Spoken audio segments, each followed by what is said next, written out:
الحمدللہ، اللہ کا لاکھ لاکھ شکر ہے کہ جس نے اپنی یاد کی توفیق اور موقع فراہم کیا۔ لاکھوں اور کروڑوں درود حضرت محمد مصطفیٰ احمد مجتبیٰ، حبیب کبریاء، امام الانبیاء، خاتم النبیین صلی اللہ علیہ وآلہ وسلم کی ذات پر کہ جن کے طفیل مالک الملک نے یہ مہربانی فرمائی۔ آج ہم بات کریں گے، ہمارے ایک دوست ہیں احرار علی صاحب، انہوں نے سورۃ قریش کے وظیفے کے لیے کہا، تو میں نے کہا چلیں ایک ویڈیو بنا لیتے ہیں، اپلوڈ کرتے ہیں، تمام جو دیکھنے والے ہیں اور سننے والے ہیں ان کا بھی بھلا ہو اور سب لوگ جو ہیں اس سے مستفید ہو سکیں۔ تو بات کریں گے آج سورۃ قریش کے وظیفے کی اور سورۃ قریش کی برکت و رحمت کی جو اللہ تبارک و تعالیٰ نے اس میں رکھی ہے۔ بڑا ہی مجرب عمل ہے، اگر کوئی شخص خالی ہاتھ ہے، یعنی اس کے پاس روپے پیسے کی کمی ہے، رزق کی کمی ہے، تنگی ہے، تنگ دستی ہے، تو اس کے لیے پھر یہ وظیفہ جو ہے بڑا ہی مجرب ہے کہ اگر وہ سورہ قریش کا عمل جو ہے وہ کرتا ہے، اس کا وظیفہ کرتا ہے، تو انشاءاللہ اس کی برکت سے اور اللہ کی رحمت سے وہ کبھی خالی ہاتھ نہیں رہے گا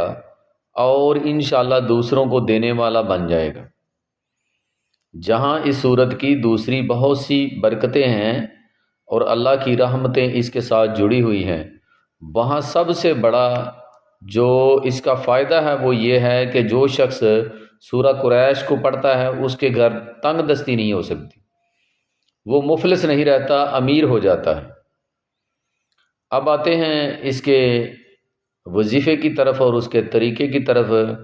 بھائی احرار نے اجازت کی بات کی تھی، تو میری طرف سے جو بھی میں بتاتا ہوں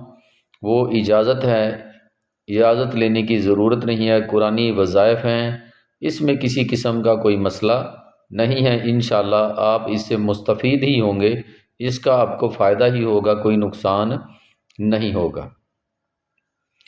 تو طریقہ اس کا یہ ہے کہ آپ اگر چاہتے ہیں کہ آپ کے گھر میں رزق کی فراوانی ہو، تو پھر آپ نے سورہ قریش کو ہر نماز کے بعد پڑھنا ہے۔ جیسے ہی آپ نے فرض نماز پڑھ لینی ہے، اس کے بعد آپ نے اول و آخر 3 مرتبہ درود پاک پڑھنا ہے اور اس کے بعد سورہ قریش جو ہے اس کو پڑھنا ہے، اس کی تلاوت کرنی ہے۔ اب اس کی تعداد جو ہے وہ آپ کم سے کم 3 اور زیادہ سے زیادہ تعداد میں جتنی مرضی رکھ لیں، جتنی آپ آسانی سے کر سکیں، لیکن کم سے کم 3 مرتبہ ضرور پڑھنا ہے۔ 3 مرتبہ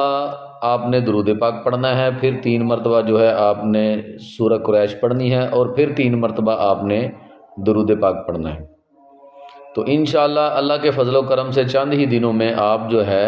آپ کے گھر سے رزق کی تنگی جو ہے وہ دور ہو جائے گی، رزق کی فراوانی ہوگی، اللہ کی رحمتیں آپ پر نازل ہوں گی۔ اور اس کے علاوہ اس سورت کا تنگ دستی تو دور کرتی ہے، سب سے بڑا فائدہ یہ ہے کہ جو بندہ اس سورت کی تلاوت کرتا ہے اس کا دل جو ہے وہ ماسوا سے پاک ہو جاتا ہے، وہ بندہ جو ہے وہ لوگوں میں معزز ہو جاتا ہے، اس کی عزت جو ہے وہ بڑھتی ہے اور اس بندے کا مقام جو ہے وہ بلند ہوتا ہے، لوگ اس کی طرف مائل ہوتے ہیں، لوگ اس کی عزت کرتے ہیں۔ یہ سب سے بڑا اعزاز ہے اس سورت کا، یعنی اس کے پڑھنے والے کو معاشرے میں عزت کا مقام جو ہے وہ ملتا ہے، ہر بندہ اس کی عزت کرتا ہے اور احترام سے پیش آتا ہے۔ یہ اس سورت کا سب سے بڑا خاصہ ہے۔ اس لیے جو شخص یہ چاہتا ہے کہ وہ مال و دولت کے ساتھ ساتھ عزت بھی پائے، تو وہ اس سورت جو ہے قریش اس کا وظیفہ کرے، اس کی تلاوت کرے، اس کے پڑھنے کا اپنے گھر میں اہتمام کرے۔ اور اگر کوئی بندہ اس کا چلہ کرنا چاہتا ہے تو وہ جیسے کہ آپ کو پتہ ہے آپ نے حصار کرنا ہے، 3 مرتبہ یا 5 مرتبہ یا 7 مرتبہ درود پاک پڑھنے کے بعد آپ نے 41 مرتبہ سورہ قریش کو پڑھنا ہے اور اس کے بعد پھر آپ نے 3، 5، 7 مرتبہ درود پاک پڑھ کے اور یہ عمل جو ہے 41 دن تک کرنا ہے۔ اس کا آپ ایک چلہ لگا سکتے ہیں، 2 لگا سکتے ہیں، 3 بھی لگا سکتے ہیں، جتنی آپ محنت کریں گے اتنا آپ اس پھل جو ہے وہ پائیں گے۔ امید ہے بات کی آپ کو سمجھ آ گئی ہوگی۔ اللہ تبارک و تعالی عمل کرنے کی توفیق دے اور آپ پر اپنی رحمت جو ہے وہ نازل فرمائے، آمین۔ السلام علیکم۔